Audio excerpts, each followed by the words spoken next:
सभी स्टूडेंट्स को मेरा नमस्कार।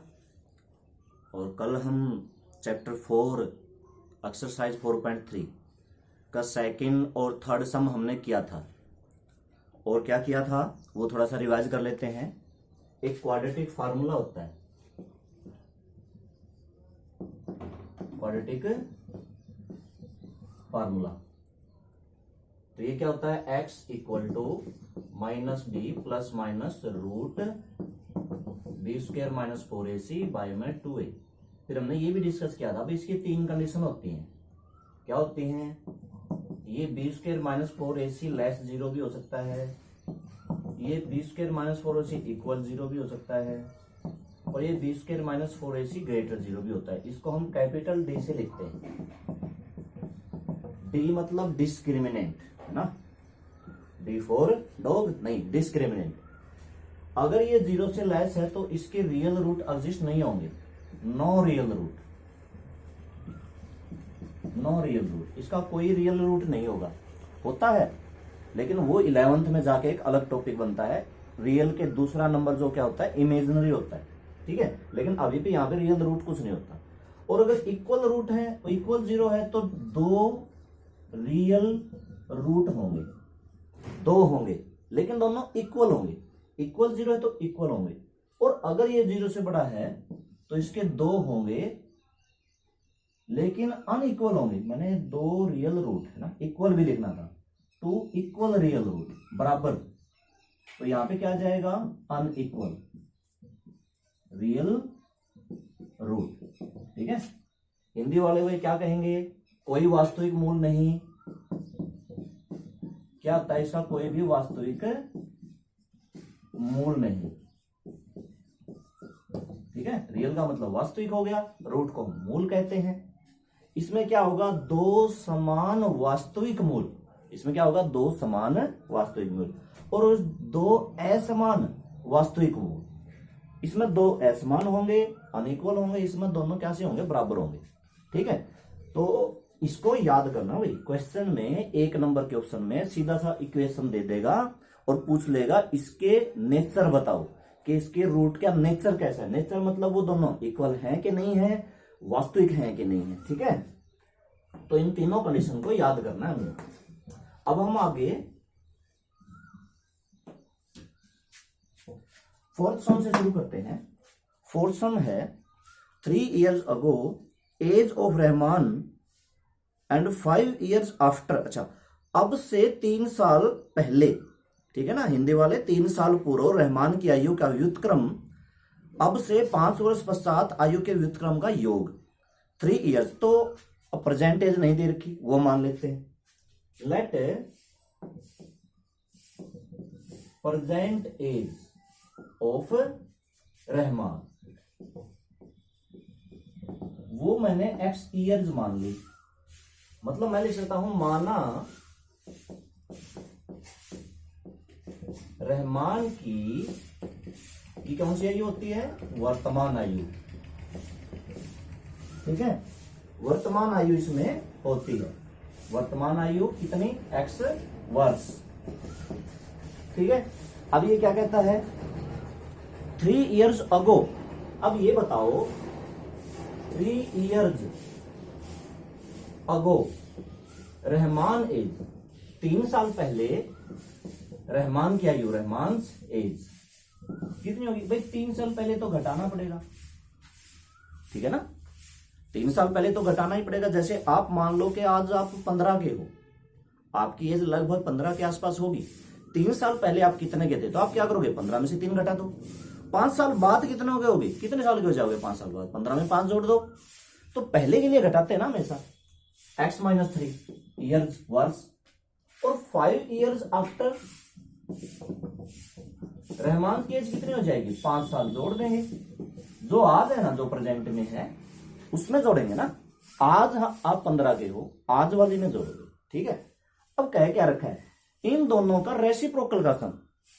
अब रेसिप्रोकल क्या होता है, पता है आपको रेसिप्रोकल क्या होता है? 5 का रेसिप्रोकल क्या होता है, 1/5।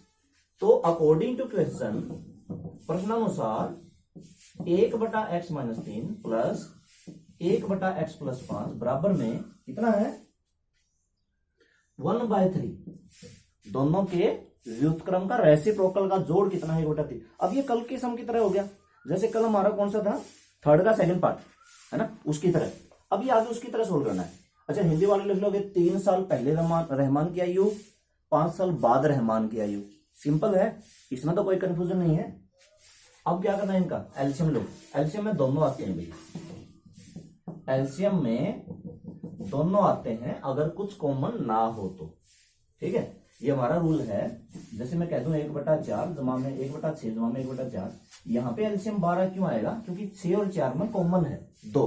लेकिन अगर यहाँ पे 5 होता तो यहाँ पे 6 और 5 की गुणा करके कितना आता, 30 आता। 6 गुणा में 5 तो वही कर दिया मैंने, इसकी गुणा कर दी। अब फिर वही होता है ना, इसको इससे काटते हैं, 6 बन जाते 30 है ना। अब इससे ये कट गया, जो बच गया उसकी 1 से गुणा, तो यहाँ पे x + 5, इससे ये कट गया तो बच गया ये x - 3। ठीक है, पहले इससे ये कटा, ये बचा, इसकी इसके साथ गुणा, या यूं समझ लो इसकी इससे गुणा, इसकी इससे गुणा, है ना, क्रॉस मल्टीप्लाई हो जाती है हमेशा। इसकी इससे गुणा कर दो, इसकी इससे गुणा कर दो, ऐसे। ठीक है, x + x 2x प्लस का 2, और यहाँ पे मल्टीप्लाई करेंगे, मैंने 5 में से 3 घटा दिया, x में x जोड़ दिया, यहाँ पे गुणा करो, x के x से गुणा, x² + 5x - 3x - 15 बराबर 1/3, 2x प्लस का 2, ये x², 5 में से 3 गए, 2x बचेंगे, माइनस के 15 और 1/3। दिखाई दे रहा है ना। अब इसके क्या करते हैं, क्रॉस मल्टीप्लाई, पहले इसकी से करते हैं, तो x² + 2x - 15 = अब 3 की इससे कर दो, यहां पे लिख देना बाय क्रॉस मल्टीप्लाई। ठीक है, हिंदी में क्या लिखते हैं, आर पार गुणा करने पर। ठीक है, वही लिखना है। अब देखो x² + 2x - 15, 6 को इधर ले आओ। अच्छा ये माइनस का हो गया, 6 भी इधर आ गया, = 0। तो ये 2x और -6x कितना हुआ, x² - 4x माइनस का 21 = 0। आगे क्या करना है, 2 नंबर ऐसे सोचो जिनका जोड़ -4 और गुणा कितनी आए, -21। कौन से ऐसे 2 नंबर हैं, आप कहोगे -7 और +3। तो यहां से इसकी वैल्यू निकाल लेना। और मैंने क्या कहा था, शॉर्टरी क्या होती है, इसके निशान बदल दो, एक 7 आएगा, एक 3 आएगा। तो ये तो एज है ना, नॉट पॉसिबल, -3 एज थोड़ी हो सकती है, तो +7 हमने लेना है। ठीक है, अगला सम देखो,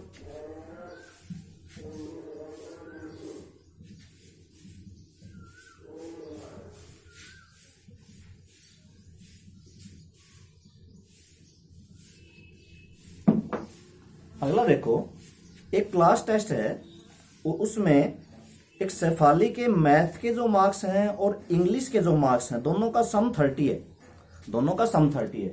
तो एक में मैंने मान लिए, लेट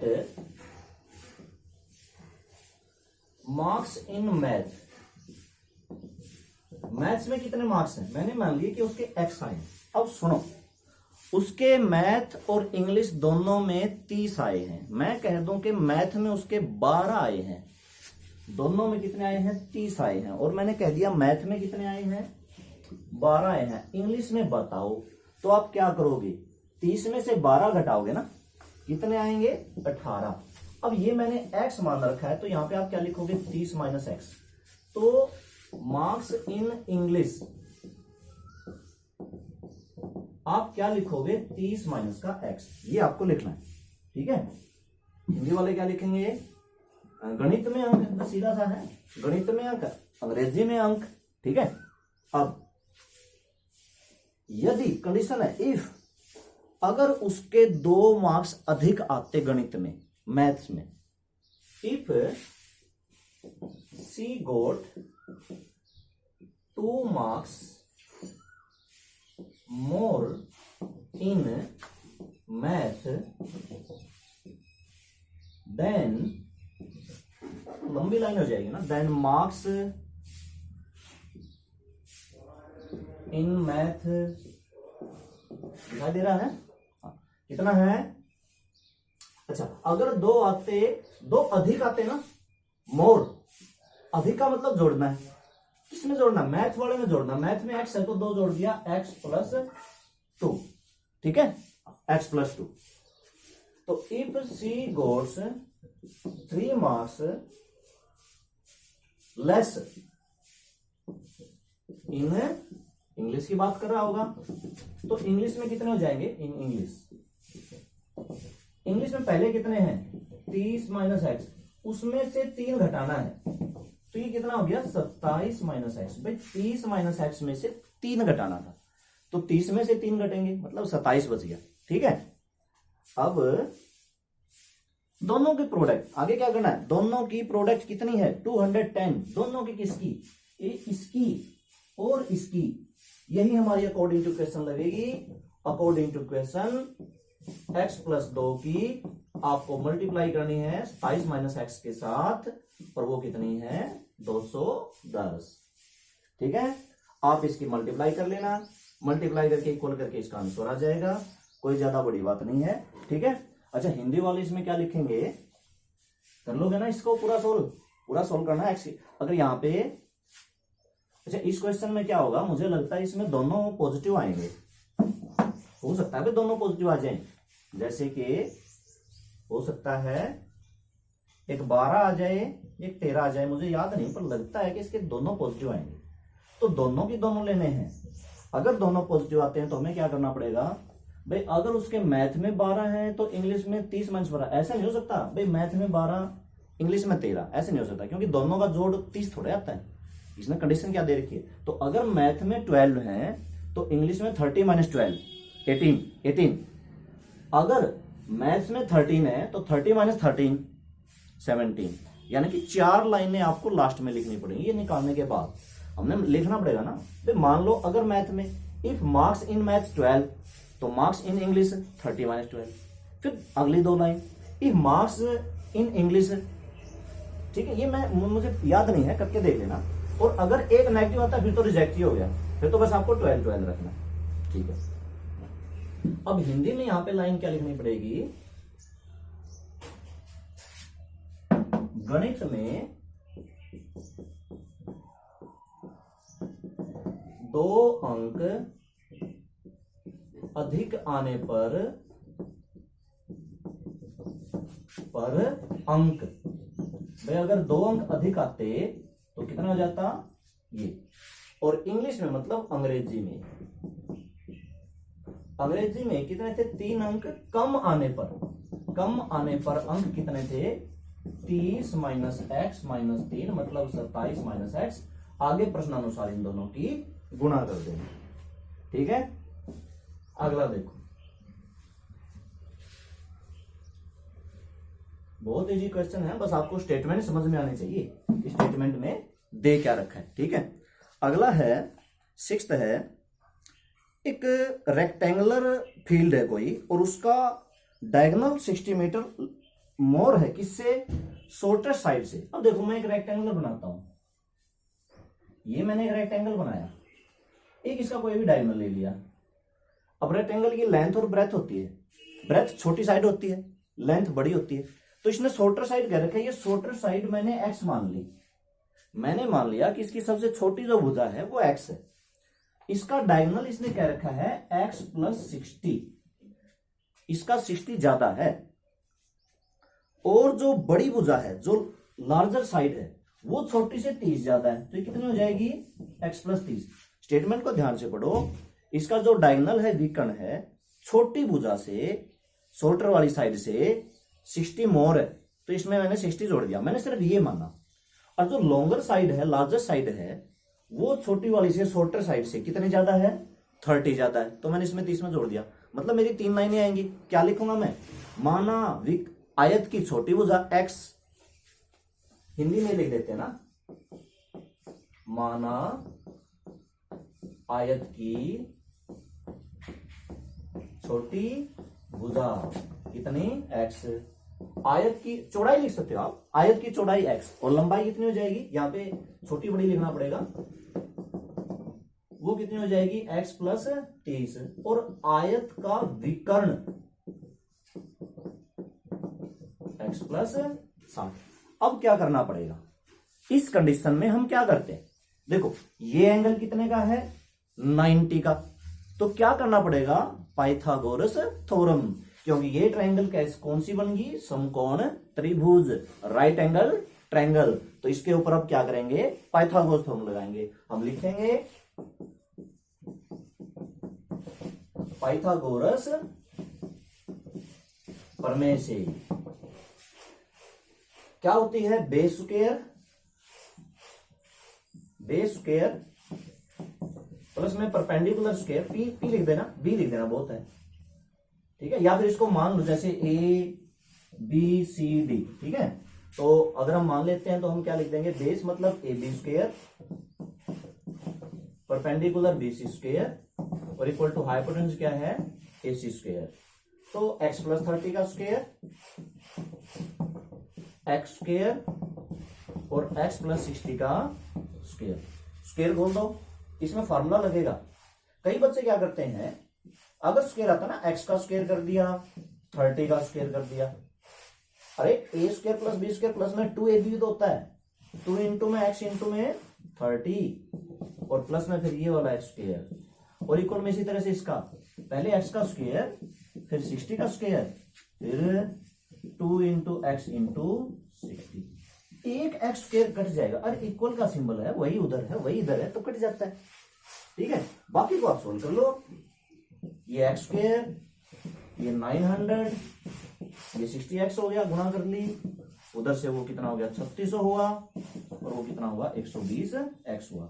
ये सारा इधर लेके ये बनेगा एक्स स्क्वायर, आपको सारे इधर लेके सोल्व करनी है। माइनस का 60x बनेगा और माइनस का 2700 बनेगा, ये इक्वेशन बनेगी। इसको आपको सोल्व करना है। आप अंदाजा लगाना किनका जोड़ माइनस का 60 आता है और उनकी मल्टीप्लाई माइनस का 2700 आता है, ठीक है। सम बहुत सारे हैं, ठीक है। एक और कर लेते हैं, कितने हो गए 1 2 3, एक और कर लेते हैं, 4 सम तो होने चाहिए या बहुत है।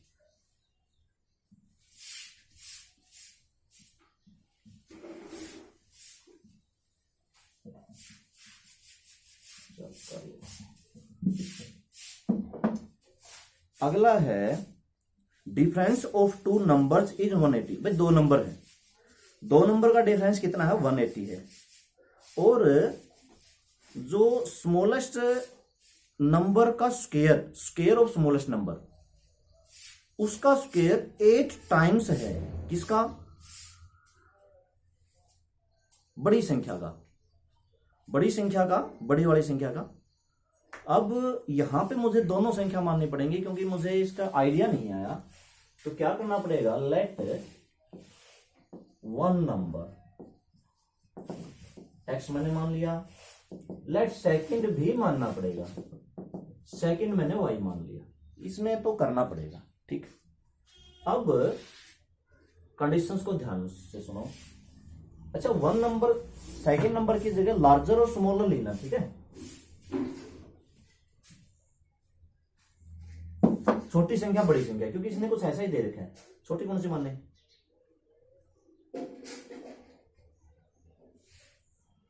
चलो ये मान लेते हैं, ये मैंने लार्जर मान ली और ये मैंने स्मॉलर मान लिया, स्मॉलर नंबर। अब ध्यान से सुना, क्या कह रखा है, दोनों का डिफरेंस, नहीं, दोनों के स्क्वायर का डिफरेंस। ध्यान से देखो, बड़ी के स्क्वायर में से छोटी का स्क्वायर घटाना है। एक condition, X square minus Y square equal to, इसने दे रखा 180। एक इक्वेशन यहां से आई, ये बाकी सम से थोड़ा सा अलग है, ध्यान से देखना इसको। दोनों के स्क्वायर का डिफरेंस दे रखा है ना, वर्गों का अंतर, ठीक है, वर्गों का अंतर दे रखा है। और जो छोटी संख्या है उसका स्क्वायर बड़ी संख्या का 8 गुना है। इसका क्या मतलब हो गया, छोटी संख्या है, छोटी तो ये है, ठीक है, इसका स्क्वायर बराबर है बड़ी संख्या के 8 गुने के। तो इसको 8 से गुणा कर दो, है कि नहीं है, यही है ना। क्या कहता है, छोटी संख्या का स्क्वायर बड़ी संख्या का कितना गुना है, 8 गुना है। तो यही तो बन गया। तो ये वाली वैल्यू इसमें पुट कर दो, समीकरण 1 में रखने पर, पुट इन 1 क्या करना है, एक्स स्क्वायर माइनस इस वाई स्क्वायर की वैल्यू 8x यहां पे रख दो और 180 को इधर ले आओ, माइनस का 180 इक्वल टू में 0। इक्वेशन बन गई, देखो बहुत जल्दी बन गई। लेकिन ये थोड़ा सा समझ के करना है, तो छोटा लेकिन थोड़ा समझने वाला है, ठीक है। अब यहाँ पे हम इसको फैक्टर करेंगे। अब दो नंबर ऐसे कौन से होंगे सम उनका -8 आए 180 आए, पता कर सकते हो क्या बना था इसका, 8 का डिफरेंस 12 20 नहीं ज्यादा हो गया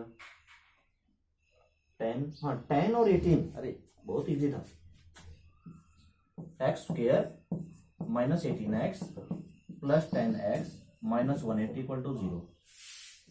एक्स कॉमन लिया, x माइनस 18, 10 कॉमन लिया, x माइनस 18 इक्वल टू 0।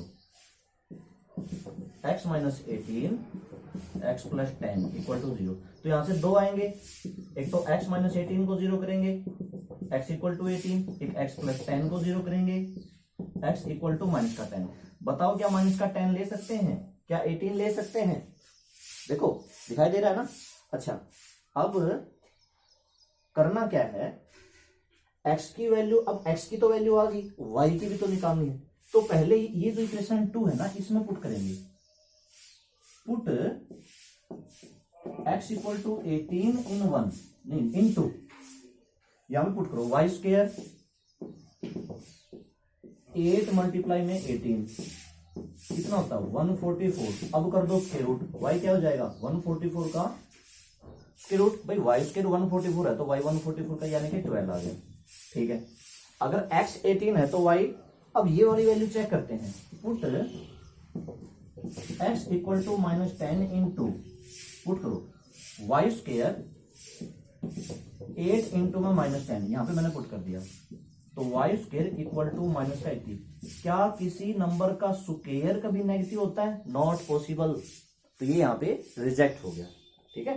तो आज ये 4 सम थे, आज आपको ये 4 सम करने हैं, इजी से हैं, ज्यादा वो है नहीं। कल वाले हमारे थोड़े से ज्यादा दिमाग पे जोर देना पड़ेगा, ऐसे सम है, ठीक है। तो आज स्टूडेंट्स इतना ही करना, आज के लिए बहुत हो गया। तो ठीक है, आज हम हमारी क्लास यहीं पे ख़त्म करते हैं।